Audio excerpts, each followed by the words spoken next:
Hello aspirants, welcome back. आज एक खुशखबरी है आप सबके लिए कि आईबीपीएस, आरआरबी, पीओ और क्लर्क के जो नोटिफिकेशन है वो आउट हो चुके हैं। नोटिफिकेशन कल ही आउट हो गया था, मैं थोड़ा लेट हो गया हूँ, सॉरी। तो आज मैं आपको डिटेल नोटिफिकेशन के बारे में बताने वाला हूँ। नोटिफिकेशन में आपको दिखाऊंगा नहीं, वो आप लिंक जाना नीचे, आप डिस्क्रिप्शन में देखना, आपको मैं पूरा प्रॉपर जो आपका नोटिफिकेशन है मैं आपको वहां पर दे दूंगा, जिससे आप जाके पढ़ सके। मैं बस छोटी छोटी जो डिटेल्स हैं जो आपके लिए जाननी जरूरी है, मैं वो आपके साथ शेयर करने यहाँ पर आ जाया। तो सबसे पहले जो आपके लिए जरूरी चीज है वो है रजिस्ट्रेशन डेट कब से है।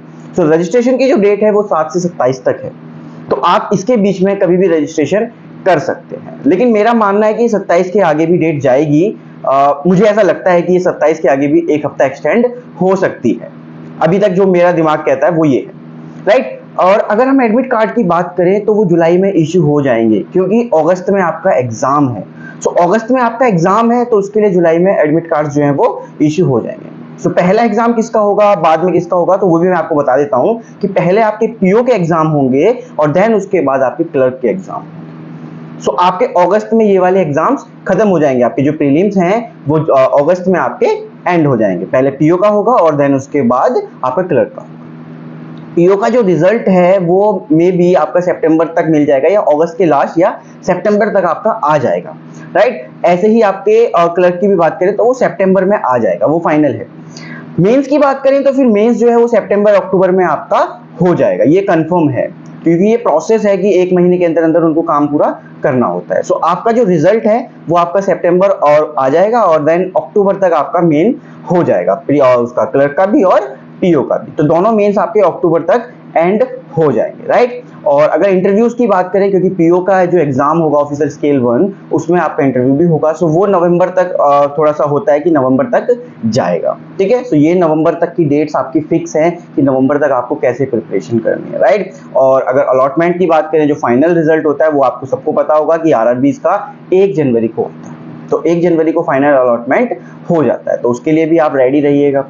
अब मोटा मोटा थोड़ा सा एलिजिबिलिटी की बात कर लें, अगर तो एज की अगर बात करें यहाँ पर बच्चों, तो एज में क्या है कि अगर क्लर्क की बात करें तो आपकी एज जो है वो 18 से 28 होनी चाहिए, और पीओ की बात करें तो 18 से 30 तक के लिए आप एलिजिबल हो।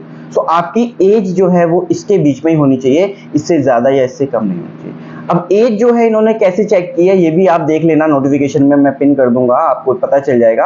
और अगर मैं आपको डेट की बात करूं तो 2 जून की कुछ बात हुई है, 2 जून 1996, 2 जून 1996 क्लर्क का एग्जाम, उससे पहले जो पैदा हुए हैं वो नहीं दे सकते। और 1 जून 2000, अगर आप 20 साल लगाओगे तो उसके हिसाब से वो नहीं हो पाएगा, मतलब 6 साल, 2006 के बाद अगर कोई पैदा हुआ है, 1 जून 2006 के बाद अगर कोई पैदा हुआ है तो वहां तक वो डेट्स को जो है वो डाला गया है, ठीक है। तो उसको भी एक बार चेक कर लेना आप, ठीक है। अब एलिजिबिलिटी में बात करें आपकी, तो आपकी स्टडीज की भी बात होती है, क्वालिफिकेशन क्या है। सो क्वालिफिकेशन आपको सिंपल ग्रेजुएशन मांगी गई है, तो आपकी ग्रेजुएशन होनी चाहिए, ठीक है। अगर देख लो, एक बार चेक कर लेना, क्योंकि कुछ बच्चे ऐसे भी होंगे आप में से जो ऑफिसर स्केल 2, 3 के लिए जा रहे होंगे। तो देखो, अगर वहां पे 55% लिखा है ना, तो इट मीन 55%, 54.99 भी अगर आपके आए हैं तो वो एलिजिबल नहीं है, आप क्राइटेरिया से बाहर हो जाओ। तो बच्चों, ये आपके लिए जो चीज़ें ज़रूरी हैं मैंने वो चीज़ बताई हैं। और हाँ, फीस की बात कर लेते हैं। तो फीस जो है SC, ST, PWBD जो भी हमारे कैटेगरीज होती हैं उनके लिए 175 है, क्लर्क और पीओ दोनों के लिए। और जनरल OBCs की बात करें तो 850 वहाँ पर आपकी फीस रहने वाली है।